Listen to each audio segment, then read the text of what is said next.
do we help our kids and our community and ourselves heal from the events of Connecticut? And where was God in the middle of this whole thing? That's next, live on The View from a Pew. Let's get it started. Ha! Let's get it started in here. Let's get it started. Ha! Let's get it started in here. Yeah. Let's get it started in here.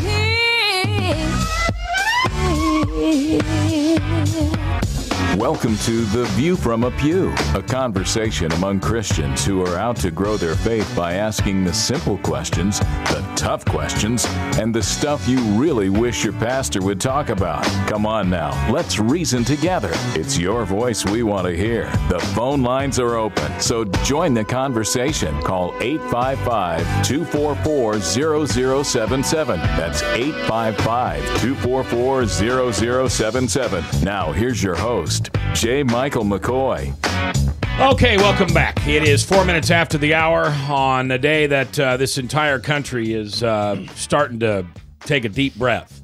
No more real new information on the Connecticut shootings. Same end, same end. One of the things that was determined was that the Sandy Hill School, the actual building, has been closed semi-permanently. They give no timetable on when it will be available for classrooms again. They say it may be up to 4 to 6 months. That is so they can do the crime and the discovery. And for that question, I'm going to turn to our in-house specialist on crimes and discovery, and that is Bob Montserrat, whose full-time job is to work with the state laboratories. I don't want to argue it. I just need to understand. Okay? Okay. You'll have no criminal trial. You know who did it. You motive isn't going to be found. I'm assuming, maybe that's where I'm wrong, but there's not going to be no motive found in the wake of or anything inside the school building. The bodies have been removed. Why do you close down a school for 6 months to finish the investigation? What are we investigating? Well, they're still interviewing people. They're trying to get information on this guy and who was associated with this person. Why would he do it? Did somebody influence him? Okay, but why? Why do you? If there's a robbery at Burger King at First and Main, You clear out the bodies, you clean up the blood, you count the stains, and you open Burger King back up. Yeah.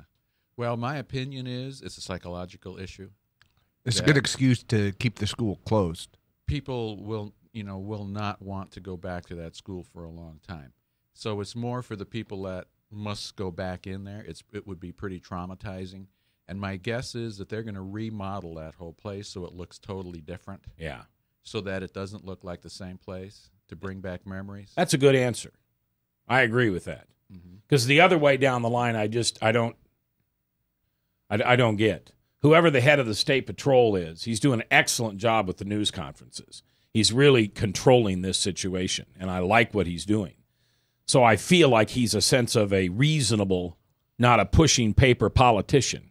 Right, and he needs to be out there, or the news will be like we've been getting, all mixed up with no correct information. Yeah. And that's very consistent with crime scenes. Okay. And homicides and that type of thing. That's why we have you here. That and your stunning good looks. Yeah, thanks. Joe Mites is in the house. It's Monday. It's Recovery Monday. Army Brad here. Father Tattoo running the ship. I'm J. Michael McCoy. And, man, you wonder, how do these kids recover? And how does this impact our kids?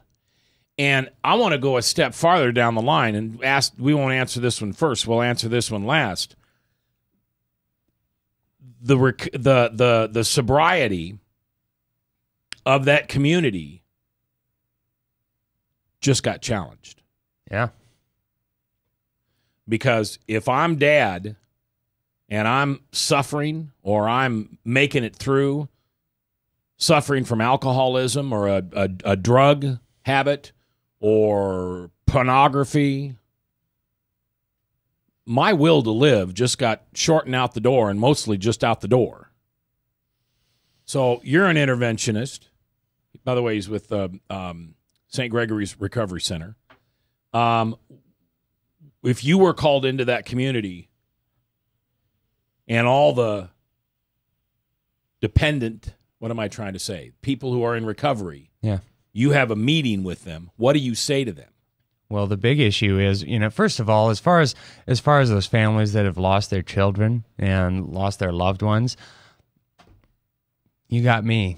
I mean, I think the most appropriate thing to say is that I don't know what to say. I have no idea how you could possibly approach somebody that's going through that with anything really meaningful. I mean, this is where psychology needs to step aside for clergy, and that's the most important thing as far as that's concerned. The real issue, and we've heard a lot from some of the folks from Columbine, the survivors from Columbine. They've been kind of popping up on different newscasts and different information channels. The big issue as far as those children is it's really going to need to be properly processed. And this is really, you'd mentioned before the show, what does this have to do with recovery in any way, shape, or form? And this is absolutely everything to do with addiction, because addiction essentially is misinterpreted or misprocessed information. What's really real about life, what's really true, what's not. And a lot of the times what you really see when trauma is mishandled, there's going to be families that'll try to dance around it. And there's going to be, regardless of whether you talk about it or not, there's going to be things that those kids will learn and believe to be true about what happened. They're going to hear about it. Making sure that what they believe to be true is really real and really correct is really paramount. And that's really what we spend the majority of our time in a recovery center really working on is let's not talk so much about your addiction. Let's talk about your life. Let's talk about the dynamics of your life and what's really real about it, and really getting down to some of those false perceptions that people hold. And that's really kind of what dictates all of our behaviors, the way we think about things, the way we see things, the way we feel about things especially. And that's really what intoxication is it's this process of becoming a bit more detached from the realities of life. And that's really what people find themselves kind of running to. And so this very much ties together. It's a lot of times a trauma. We talked previously about when we were talking about prescription drug addictions, and how do you where's that line? How do people keep falling into something that's prescribed by a doctor? And we'd mentioned you may have that prescription for the pain that you were in that day, didn't take all of your pills, everything was fine, but periodically you sprain your ankle, a few months later you take a couple for pain, stuff like that. At this point, you undergo a trauma like this, and you find yourself popping one or two of those pills. Now is when they're going to start filling a purpose. Now they're going to start making something feel better, and that's really where the big danger lies. Joe Mines is here from St. Gregory's Recovery Center, and we're talking about what is on everybody's mind, and that's the recovery of this community in Connecticut. And I don't mean to sensationalize it. I think I'm going to try to make a promise to you. I don't think you'll ever hear the name of the murderer out of my mouth, because I have no desire to sensationalize him. I have no idea. I have no plan to send a message to a hurtful, dangerous, angry youth out there that J. Michael McCoy is going to say his name 7 times an hour for the next 20 years. He's the murderer. He is the closest thing to the accuser we have seen on earth. Is that fair to say? I don't think so. One of the things that in this whole thing is, and we will never, since he's not alive, we will never understand it, but there's some of the people that do these senseless acts that your heart is almost cold toward them. But for some reason, for this young kid, to me, I don't know what it is, but we have to. He's one of God's children too, and there's something very troubled with this kid. He wasn't in school. His mother homeschooled him for a reason, and I just wish that somehow. Maybe if God had been in that household more. So what you? Okay. You're giving him a discount on accountability because he may be emotionally disturbed. Absolutely, he was emotionally disturbed. Well, we haven't heard. We've seen or heard no medical proof of that. He was not seeing a psychiatrist. He was not in counseling. Why wasn't he? I don't know, because the mother couldn't. I mean, supposedly she left her job to spend full time on him.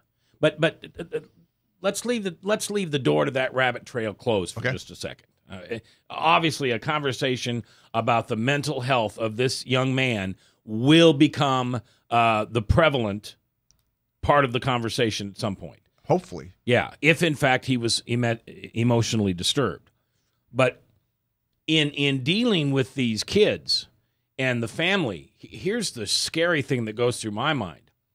Let's say there's 2 children in this family. There could be 3, I don't care. And one of them was murdered on Friday. Mom and dad, they don't really have the strength to look at life through their kids' eyes. And so all of a sudden this let's say it's an 8-year-old who lost his little brother, and mom and dad are just, and every adult is. What kind of damage is done to that child? And most importantly, who's there to help him? Well, I know they've schools always have a pretty substantial response team of psychologists coming in and working with the kids, and I know that they've brought in psychologists to work with anybody in the community that may want to talk or needs it. But again, I think this is it. One more time comes back to, and this is why I really strongly believe this, that the psychology world really does need to know their role when it comes to real life. Now, there's tools and processing skills that you can teach someone or help somebody walk through some steps. But it's only the grace of God, as far as anything that I know, that can even remotely touch how to do this in a way that you're going to come to any realistic understanding at the end. Now, the damage, that also becomes somewhat of a cultural issue. I mean, mom and dad are probably old enough to see some sense into this thing. Yeah. In something that makes no sense, they'll realize it makes no sense. Mm-hmm. I don't know if an 8-year-old can do that. No, I don't think so either. No, they can't. Usually kids that are traumatized in that way at that age have really deep psychological problems later in life. And so it's a difficult thing to deal with when you're dealing with kids that see that. Now, I know that many of the kids were walked out, and even adults, and they were told, close your eyes, and we're going to walk you out of here, because they know that would totally traumatize them. And so if their eyes are closed, they're not going to see that devastation that these people see, the emergency responders. Tell a 6-year-old to keep his eyes closed. What do you think is going to happen? They do. Peekaboo. In that situation, I bet every little child there did exactly. You have a big SWAT guy in there telling them to close your eyes. You're closing your eyes. They'll close their eyes. Yeah, I was surprised on one of the news clips. One of the young men had bullets whizzing by him in the hallway, and his teacher had pulled him into a classroom. And afterwards, he was being interviewed, and he was absolutely convinced that there was a wild animal loose in the school. And so they were obviously very, very careful to make sure that they weren't getting anything outside of what they wanted their parents to handle. But I was pleased to see that, at least. He thought that there was, I think it was a fox got into the school, so they all had to go through their drill. And It is Recovery Monday with Joe Mines from St. Gregory's Recovery Center, and today we're talking about how we all can recover. I mean, I think every one of us is touched by this in some way, shape, or fashion. I'll tell you how I was touched by it at church yesterday when we come back. Bob Montserrat, the Cat in the Hat, Army Brad, Joe Mines, Father Tattoo, and I'm J. Michael McCoy. And if I haven't told you lately, thanks for listening. Love this job. Couldn't do it without you. Right here on 99.3 KTIA, powered by WebcastOneLive.com.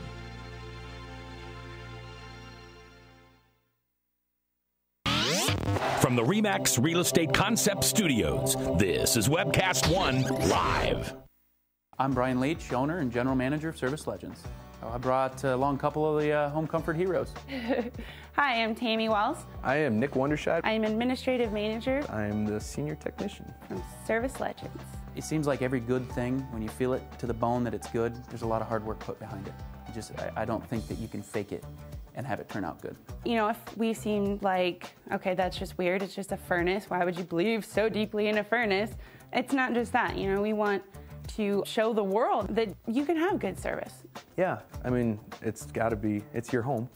You know, it's built into our daily trainings, it's built into our culture, that we're gonna do whatever it takes to have each client say they love us, period. That's why we spend all the hours in the training that we do. And if we guarantee it's going to be a good experience for you, or else it's free, what type of work do you think we're going to do?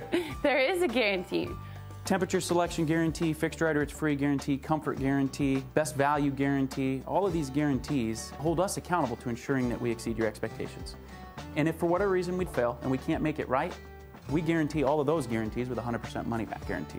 I mean, if you don't think that your technician can fix it right, are you gonna say that to a client? No. You don't have to worry about having a technician come to your house. We drug test, background check all of our team members. We put safe people in your home. Each and every one of our service techs, 400 hours a year in training. You tell it the minute they walk in the door. They know what they're doing, they've done their homework, and they actually truly care about what you want. Because at the end of the day, you're the person that makes sure I have a job.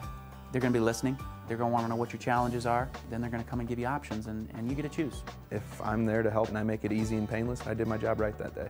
Well, when it comes to your comfort, safety, and your family, you know, you don't necessarily go buy the most expensive, but you get the most bang for your buck. Oh, it's worth it, because there's a lot of people that will find a way to get it to work right now and then leave and then come back, charge you again, and the cycle just repeats itself. So when I'm out there looking at the furnace, I want to find why it failed today. How can we change the part today with something that you're not going to have to worry about? Is it worth changing the part today? I mean, you can put a lot of money into a furnace. I can fix parts all day. There's good job security in that for me, but is it the right thing for you? I get a lot of the phone calls of after the technicians are there. They're just in awe. They're like, wow, you guys are great. I mean, I don't even know what to say. You guys are great. Everything you did was perfect. It was great. Keep going though, I like this. Just give us a try. I'm gonna take all the risk. I've got the time to make this right. I've got the support to make it right. Just check us out. And if you don't see the value in what we do, I mean, fixed right or it's free or 100% money back. enough said.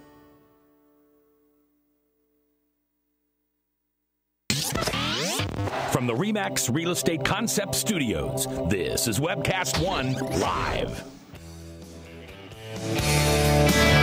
Have you ever been told you're not a good enough Christian? Well, we have too. Join the conversation. Call 855-244-0077. Now here's your host, president of the Not a Good Enough Christian Club, J. Michael McCoy. 21 minutes after the hour on this sad, tough day for America. I also heard that a knife-wielding man in China killed, what was it, 17? I heard 22. 22 kids in China on the same day. Really? A knife-wielding man. I don't think they all died, but he stabbed 22 kids. Okay, maybe that's it. Yeah, same day. And I don't know if they say it's related or not. I don't think so. I think it's a hideous coincidence that Satan made it happen at the same time. It does stand to show us, though, that it's more than just a national problem. It's a worldwide problem. Sure. And it's not just a gun issue. I mean, I was going to say, was that a semi-automatic knife? Yeah. I have been for those of us who are sensible, and yes, I include myself as sensible in the Second Amendment argument. I do believe that guns like that need to be off the market. Now, just understand the hoodlums are still going to get them, and they're still going to be manufactured. But I don't believe, and Brad, I know you'll disagree with me on this because you're a patriot and you use your guns correctly, but I don't think a citizen needs to own a 92-bullet, multi-clip semi-automatic that spits out 1,000 every minute. Well, if you're shooting prairie dogs, it makes it easier. I don't care. And then it should be harder. But those weapons are used, for prairie dog shooting. I understand. But at the same time, and this is a conversation I had this weekend, if we're going to, and the argument was this, and I thought it was a good one, that when the forefathers wrote the Constitution, they had no idea that type of weaponry would ever be available to a single man. They were single-shot muskets back then. You know, cannons, single-shot muskets. That's all they had. They didn't know a man would be able to walk around and fire 100 of those muskets by just keeping his finger down. I think they would have also said, oh, no, we can't. We're not going to do that. I think when the forefathers really thought about it, they wanted to make sure that the citizenry was equally armed as their government. Correct. Yeah, and those weapons are semi-auto. They're not fully auto. They're not fully auto. They're semi-automatic. There's one of the things when it, and the fact that some elected people are bringing this into a Second Amendment question and a gun issue is, I think, terrible and despicable. But when I hear them talking about it, it makes it readily apparent to me that they don't even know what the heck they're talking about. Yeah, like me. And if you sat down with them and tried to explain it, they don't care. But in Brad, in the political arena, and just follow me here for just a second. This is an easy track I'm going down, but you're going to have to put a couple pieces on the train as we roll down. So my point is that when the forefathers put together the Constitution, they had no idea the weaponry that would be available. When the forefathers put the Constitution down, they also knew what a religious-run state and the tyranny that came with that was like. So basically, we have an extreme on both ends. We have one over here where men are carrying weaponry that we shouldn't be carrying if all we're going to do is just hunt and shoot. And over here, we have a failed experiment of taking God out of our society and making it okay. It's failed. Because I don't care how many people want to make this argument. That gun, that Bushmaster, did not kill those 20 kids. A man did.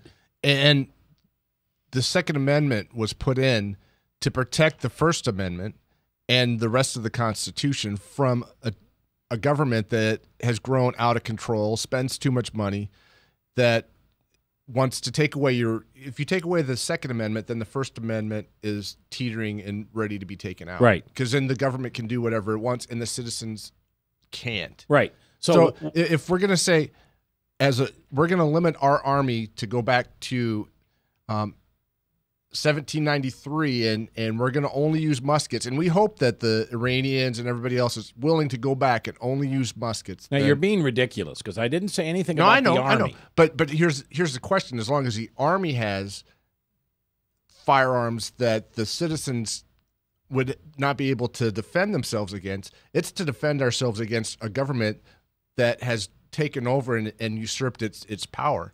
Because we the people are supposed to be, and we're completely off the subject, I apologize for that, but we the people are supposed to govern this country, and we've handed off, or too many of us have handed off our God-given responsibilities and ignored and allowed our government to grow out of control. That's not completely untrue. That's a good statement. So my argument with this individual who's very liberal, is will you allow some standard of a God involved in our community? Can we talk about a creator? Can we just get to the point? We don't have to talk about Jesus or Allah or Hindu. Can we just talk about the fact that there's a creator and he expects certain things out of us? And then the next point was, why don't we do this? Why don't, as a government, we have a Christian school and an Islamic school and a Hindu school? And why don't we allow our children, us as parents, to send our children to that school so they are taught with the religion that we believe in, rather than banning God completely? Guys, if the last 300 years was a 2-hour movie, we're right near the end where God starts to cry because he's been shoved out of every place around. I had somebody ask me yesterday, where was God in the middle of this? Well, he's not allowed in the schools. Oh, you're just being ridiculous. No, I'm not. He's not allowed in the schools. Why would you expect him to be there? And I don't think that you need to necessarily have each denomination and each religion having their own school, because I don't think the God of the Catholics, and I know that Dan wants to say that Catholics aren't Christian. I disagree with that. But you wouldn't need a Catholic school, a Protestant school. Enough people. Wait. What did you just say? Didn't you state earlier? No, I'm making a separation for a different radio show about Catholicism and Christianity.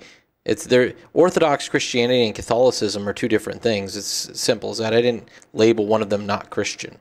Okay, well, I don't. But what I'm saying is don't, that you don't need propagate a that I don't think Catholic Catholics school, are Christian. I mean, you don't.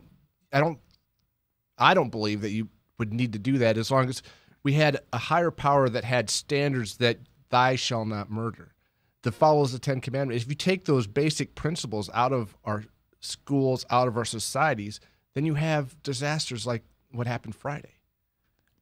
I frankly would just assume we didn't have any government schools, because it's only because they're government schools that he was taken out in the first place. Right. Oh, and I wish we could too. I was arguing the point that I wish whatever the tax rate that you and I pay that goes to education, I wish we could earmark that towards the school that's teaching what we want. Now, I believe there needs to be a basic writing, arithmetic, reading, all that. But to teach there is no God and no creator, what is that telling the student?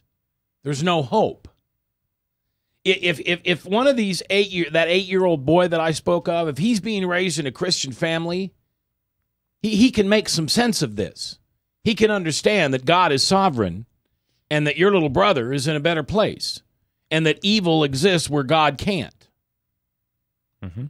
It's funny how many perceptions are drawn from exactly this type of thing. It's a fascinating subject for me. But as soon as we've taken God out of our schools, we've also taken grace out of our schools and the notion that you were created and purposed and all of those issues. And now we end up with, okay, well, let's just take a look at our schools without that. Well, now we can't even have an A through F grading scale anymore because it hurts somebody's feelings. Mm-hmm. Without grace and without understanding that your purpose, now it's all about your feelings. And there's really no rational end to this. You can't not hurt everybody's feelings all the time. Right. And it really is a cultural perception of what does all of this mean about me? What does all of this mean about life? And when you really internalize that, and from what you're taught at this point, there's no great answer. There really is no great light at the end of the tunnel as far as somebody going through that process and learning without having a family structure or some way where God comes in your life. It's really, really difficult to make sense out of all of this. Joe Mines is here from St. Gregory's Retreat Center. Bob Montserrat, the Cat in the Hat, Army Brad, and Father Tattoo, along with myself. Bob, as bad as this is, brains all over the place. The weaponry he used were hollow point bullets, which has a tendency to just rip holes in people. And you can imagine when it's a 60-pound child, the hole, it takes the arm off. It doesn't just go into the arm. That scene must have just been, we can't imagine it, but you've been there. Yeah, I've been to scenes where people have been shot, multiple people have been shot with high-powered weapon like this person used, the 223, 5.56, whatever you want to call it. But, it's coming out, that bullet's coming out of the barrel at 2,500 feet per second. It's if it's a hollow point, it's going to open up, and the idea of the hollow point is to do as much damage and tear up organs so that you bleed rapidly and die rapidly. And so, it's a mess, and people that have to respond to that. If you're not accustomed to seeing things like that, it's very traumatic, even for emergency responders. When you think about the EMS profession, there's a 40% dropout rate. Why is that? Because it's high stress. They live under a lot of stressful conditions, and people are dying on them while they're trying to save them. So you go in there and you see the aftermath. Their job, of course, is to try to save that person. But when they go in there, they start checking around and realize that there's no one, there are very few to save, I should say. There are 3 that were transported, as we were talking earlier. And so when you see that, our bodies are set up that we have built-in DVD recorders up here in our brain, And so when you see traumatic things, it stays with you. It's burned into that DVD-R. It's not a read-write, but it's an R. So those things stay with you. And the idea, and I'm on a debriefing team, stress debriefing team. We go in, and we don't do therapy, but we get people to start to talk about what they saw, what they thought, how they reacted, what was the worst thing that happened to them, and then educate them on, well, what happened? How were you feeling, and what were you thinking, and are you sleeping, and what are your symptoms? And then talk about stress and stress reaction and normalize feelings, because when you go through these terrible and see these terrible things, you start to react. You react emotionally, physically, heart rate, adrenaline, blood pressure, everything goes up when you get in there. And so you have a lot of these different reactions, behavior changes, you get very emotional, and you start to think, there's something wrong with me. And there's nothing wrong with you. You're just responding. You're a normal person responding to an abnormal event. And so it takes time. And some people will actually get into and develop post-traumatic stress disorder, PTSD. I was going to say that people in those kind of careers are mentally prepared for certain levels of they were prepared to go in and see a person shot up like that, but they weren't prepared to go in and see 20 children shot up. And you can think you're prepared, but when you go into that, I'm deeply concerned, and I hope that the first responders are given lots of counseling on this, because they're the ones that are in critical danger. Absolutely. All right. Just sad we have to talk about this. For most of us, though, we don't have to think about it very long, because we know God is in charge of the good and the bad, and that he knows what he's doing. It's his plan, plan A. So where was he? We'll talk about that next, live. From the RE/MAX Real Estate Concept Studios, this is Webcast One Live. Drug and alcohol addiction slowly steals a person's identity, tearing away pieces of their life little by little, until one day it seems like the hope of a happy future is gone and there's no chance of getting it back. Here at St. Gregory Retreat Centers, we can assure you that there is hope. Our unique approach to recovery begins with the understanding that the dysfunction and damage caused by addiction can be overcome, not just dealt with. Don't let another day go by. Call St. Gregory today. If you choose to obey the power of sin, it leads to death. If you choose to obey obedience, it leads to righteousness. Forgiveness is just the beginning of life in Christ. God wants us to live for him now. And because of Jesus Christ, the gospel was preached, and you and I are blessed today because of Abraham. Did you know that? We're blessed. Experience Truth, 99.3 FM. If Tom Coates from Consumer Credit of America was your personal webmaster, Tom would filter out all bad debt emails. If Tom was your mailman, you'd never get any debt reduction junk mail. If Tom Coates was a lineman, he'd block any phone calls offering to reduce your credit card debt. Hi, I'm Tom Coates with Consumer Credit of America, and we're still your best choice for credit counseling. We're local, we're accountable, and we can do more. You make the call when the time's right for you. When it comes to competition, there really is none for Consumer Credit of America. Drink, dance, party. Kitty's is the ultimate dance club in Des Moines. A huge dance floor with room to move, 3 bars to keep your drinks full, and kickin' DJs playing all your favorite dance music. At Kitty's, we've always got your birthday party planned with Birthday Fridays. That's right, when your birthday rolls around, there's only one place to go. Gather up your friends and head to Kitty's, where you drink free on the Friday of your birthday week. Find out more about Birthday Fridays at kittysusa.com. Kitty's, all kinds of people, all kinds of music, all kinds of fun. From the addiction slowly steals a person's identity.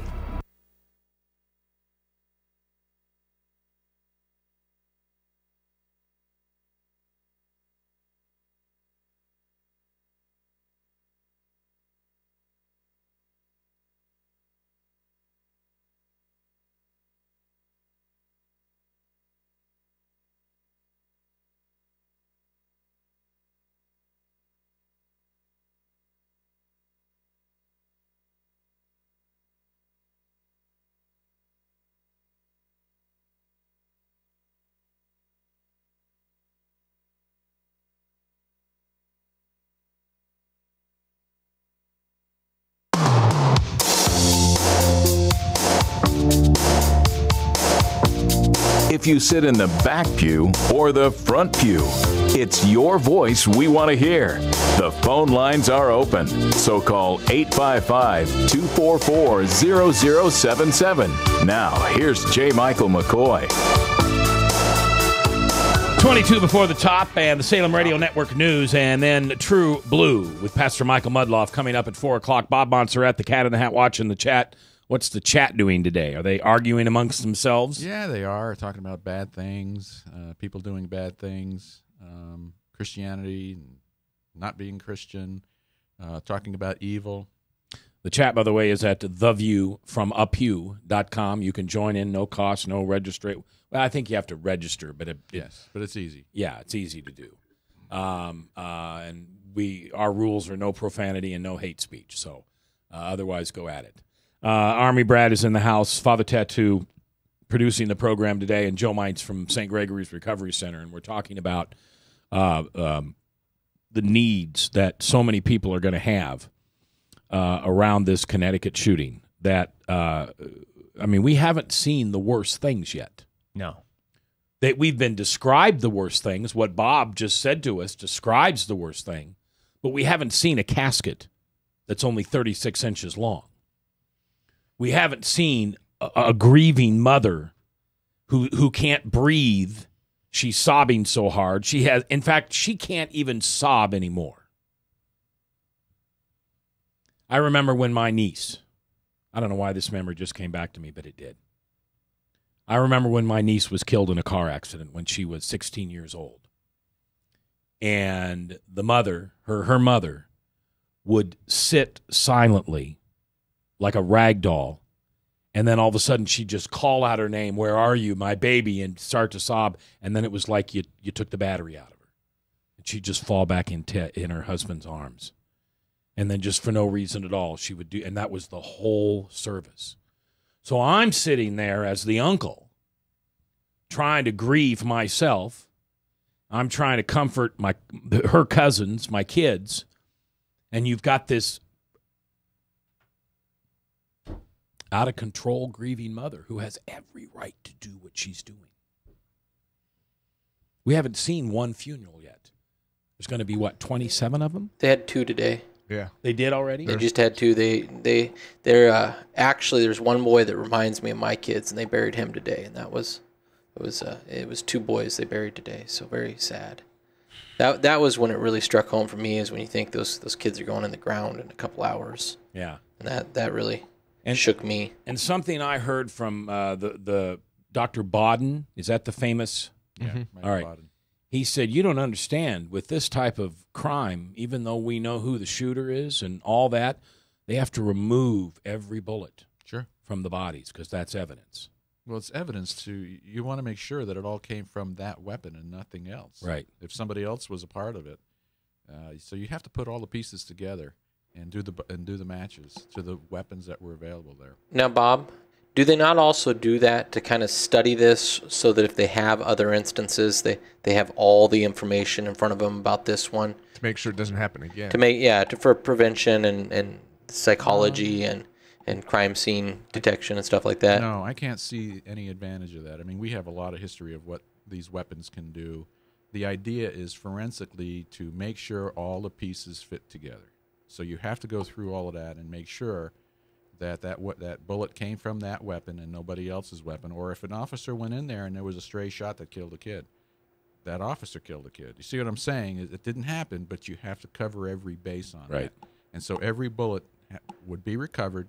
That way you determine how many cartridges were on the floor, how many bullets were sent out.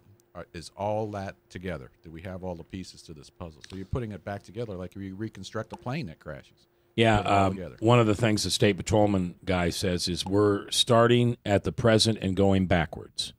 And we're going to go all the way back to this young man's who committed this crime to his birth. And that's the investigation to figure out what went wrong. Sure, yeah. Because at this point, we're trying to figure out what happened to the shooter, not to the kids. Yeah. Yeah, the thing is that we, the public, want answers. Why? Why did this happen? We may never know that, but we have to go to all the effort to try to determine as much as we can to try to put the pieces together to say, okay, we think this is why this kid did what he did. Well, the State Patrol captain or general or whoever he is, the guy that's doing such a good job, said that he was very pleased. I'm not quoting him now, but said something like he was very pleased with what they found in computers and things like that. So he led me to believe that we would have a fairly good idea of what tripped this guy to do this. And, of course, he didn't wake up Friday morning and say, what am I going to do today? Starbucks, kill some people. I'll start with Mom. Yeah. He planned this. And they're assuming that they're going to find trails of what caused him to do this. Sure, yeah, and that's the reason. This is a high-profile case. They wouldn't normally do this on somebody shoots somebody. They're not going to go back and go so thorough with this. But on these cases, they want to know as much as they can to try to prevent, a person, if they can profile them.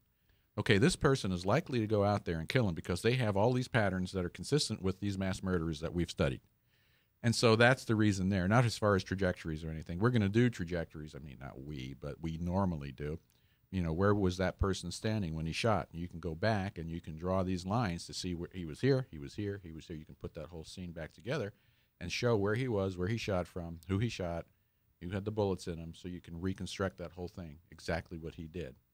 And again, some of that information will be important and some may not be, but you gather all that information.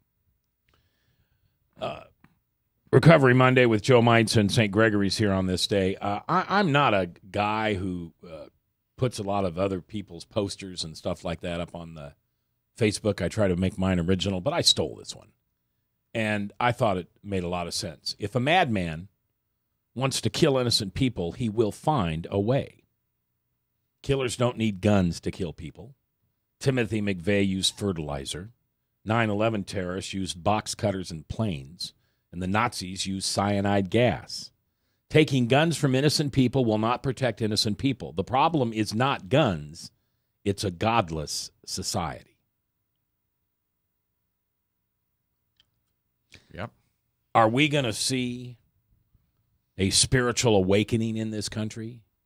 Hopefully. Like we had after 9/11? I think we might. Hopefully.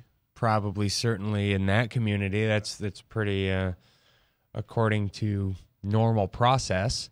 But, I think it's really important, at least in my view. I mean, there's so much psychology that goes into it, and people really want to try to get to those answers and understand, precisely what is it that triggers something like this, and, how do we identify it, how do we point it out, and I just think it's really, really important to just come to terms with the notion of sinful, fallen world. We keep trying to find these patchwork answers to keep the sin in check. And that's basically what society does and our governmental structures. But that's why if it doesn't happen, if there isn't a spiritual renewal, then we've got a real problem. And I think as far as spiritual renewal, that lies on all of us as members of his kingdom and his congregation. That's the reason for the commission. Is to ensure that when things like this do happen, that's the only thing that can bring some semblance of explanation really to it. Obviously, yes, there's personality disorders and all of those things, detachment disorders, and there's lots of stuff like that. But the origination of all of those things is a sinful, fallen world, and that's just where we live. And without real repentance and without recognizing the need for a savior for each of us, our answers will always come up short. And the question is not where was God? And I've said that comment back. You push him out of school, why do you expect him to be there? He's a real smart guy. He knows he's not invited. Okay, he gave us free will for nothing. But the other thing is where God was really missing was in the murderer. Yeah, absolutely. If he was educated by government schools, and finally, apparently, they're saying was then homeschooled. But it wasn't because mom was a Christian freak. It was because he was having such a hard time in school because of his mental handicap. I don't know. It's crazy. So what's your answer? Phone lines are open, 1-855-244-0077. We're coming back to you next.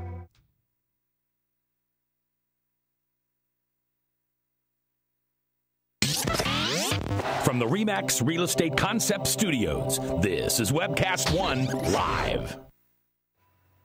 Drug and alcohol addiction slowly steals a person's identity, tearing away pieces of their life little by little until one day it seems like the hope of a happy future is gone and there's no chance of getting it back. Here at St. Gregory Retreat Centers, we can assure you that there is hope. Our unique approach to recovery begins with the understanding that the dysfunction and damage caused by addiction can be overcome, not just dealt with. Don't let another day go by. Call St. Gregory today. If you choose to obey the power of sin, it leads to death. If you choose to obey obedience, it leads to righteousness. Forgiveness is just the beginning of life in Christ. God wants us to live for Him now. And because of Jesus Christ, the gospel was preached, and you and I are blessed today because of Abraham. Did you know that? We're blessed. Experience Truth, 99.3 FM. If Tom Coates from Consumer Credit of America was your personal webmaster, Tom would filter out all bad debt emails. If Tom was your mailman, you'd never get any debt reduction junk mail. If Tom Coates was a lineman, he'd block any phone calls offering to reduce your credit card debt. Hi, I'm Tom Coates with Consumer Credit of America, and we're still your best choice for credit counseling. We're local, we're accountable, and we can do more. You make the call when the time's right for you. When it comes to competition, there really is none for Consumer Credit of America. From the RE/MAX Real Estate Concept Studios, this is Webcast One Live.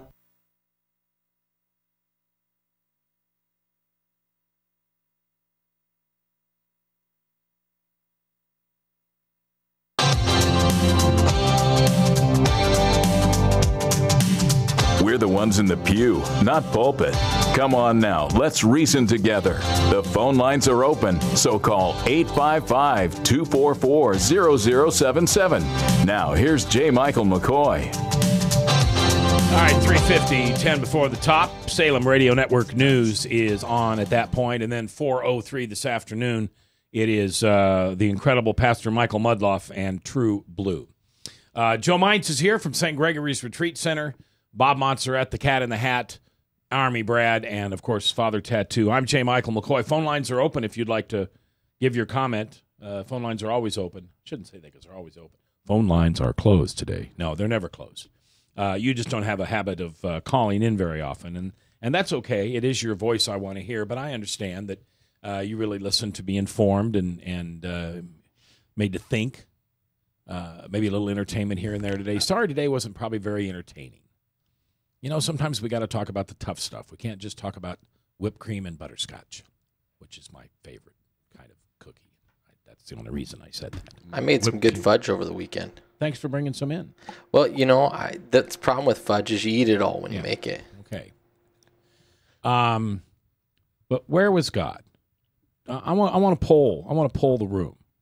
Army Brad, where was God? Your little redheaded daughter, who's 5. No, she's 4, and when I first started hearing it, because she's so close to the age of these kids that were murdered, it just shook me. I can't get my mind wrapped around how you could do this to children. That's the part that loses me completely. That makes me, and my first instinct is to wish terrible things on the man that did this, but then he's in hell. We have to pray for him as much as everybody else because we'll never get all the information, but there's something that is so totally disconnected with that person. So where was God? THX. Oh, go ahead. Were you going to say? No, go ahead. I was going to see. THX says that he was where he always is, right here, right now. Yeah, I would agree with that. He was there, and one thing I've learned is right now we're too close, and it's too painful for us to see how this is a blessing on us. But maybe sometime, hopefully, we'll be wise enough to look back and see that. Maybe this is what brings so many more people back to their faith, back to what is right in the world, and maybe it is part of the push back in making our nation a more godly nation. It's just right now it's too painful for us, and we're too close. One of the things that we ought to do is we ought to make every school have one entrance, and that be armed with an armed guard. Okay, I'd volunteer for that. Let's take people who have been trained properly to operate a weapon. Let's give them a control room where cameras are on everything that's around there, and the only way to get in is through the armed guard. Let's start with that. The problem is most of these shootings, you know where they happen? Places that you're not allowed to bring a gun. Oregon, Colorado, the shooting at the theater, Connecticut, Oregon, the mall, gun-free zones. Wisconsin also. Yep, gun-free zones. Yeah. But on the other hand, most of the time these people kill themselves. So, Well, I would think that if they knew that there was some kind of resistance that would be at the school, this guy, he wouldn't readily go there. I don't know. But that's reasonable thinking, Bob. Mm-hmm. You and I are making let me see. I want to kill a whole bunch of people. Oh, but there's an armed guard. Well, I guess I won't go. That's reasonable thinking. Mm-hmm. I don't know if a young man like this, whatever his situation, is a reasonable thinker. Mm-hmm. And are we going to place the proper blame on the mother? I know she's dead. I'm sorry she's dead. I know she has an ex-husband and she has another son out there. I'm sorry. But, is there going to be a movie made about this where the crazy mother is trying to enable codependent? I don't know. Sounded to me like she was very giving, really involved in the community. She had a son that she didn't know exactly what to do with. Just don't know. I think it's one of those things, and I've learned that I'm wrong way more than I'm right. So I've come to this place until I know everything that ever is, was, or will be, then I can usually only say I think. Right. And we don't know because we don't know if the information we're getting is accurate. That's right. We just don't know their hearts is the big issue. And you read the movie or you read the book The Shack. Yes. Oh yeah, I love The Shack. I think while I have some theological difficulties, there's some universalism and stuff like that I don't necessarily agree with, but I think there's a lot of very rational parallels to draw as far as how to look at some of this circumstance. That's also why I think Christianity is right, because it's the only answer where the answer isn't easy. Right. It isn't some throwaway up. It was just this, got it, check. This is what we do, never happen again. Right. We know that's not true. Yeah. I was thinking about that last night. So no easy button is what you're saying. There is no easy button. Yeah, but I tell you what, there's a couple of easier, have God back in the schools. Let's actually look at these video games that we're training kids to kill with and think that it's okay. Well, they're not real. Well, they sure make it real. I'm thinking back 20 years ago when I allowed my son to play some of these video games. And I didn't sit down and play them with him because I'm not a video game person. And now, the stuff that they're watching is just kill, kill, kill, kill, kill, kill, kill, kill. On a different note, well, first of all, on this note, pray for these families. What do you pray for? You just pray. You just think out loud. You don't try to come up with some rhythm or magic, or you need to know their names or the name of the town. God, people are hurting because of this shooter. Please, God, put your arms around them. Please, God, be with them. Teach them you're here. Show them the goodness that you are. On a related note, everybody knows David Shedlock. He's been on this program. He suffered a stroke last week, and he's not doing well. So pray for him. He's in Ames Hospital. Pray that God will be glorified through him, that God will provide his family comfort and strength for the doctors who are taking care of him. David's a good man. All right, that's going to wrap it up for today. Tomorrow, Pastor Mudloff is in, and we were going to talk about Christian discipline, but we'll see what we're going to talk about. Andy Alexander in on Thursday, and then on Friday, we have Friday open right now, so I don't know who I'll bring back in. will tell you one thing. You know Mike Augsburger from Willow Creek Baptist Church? I went there yesterday. Great service. Great sermon. Really good church. I had a very warm feeling there when I was there. Okay, until then, I got one thing I'm asking you to do. Please, pray.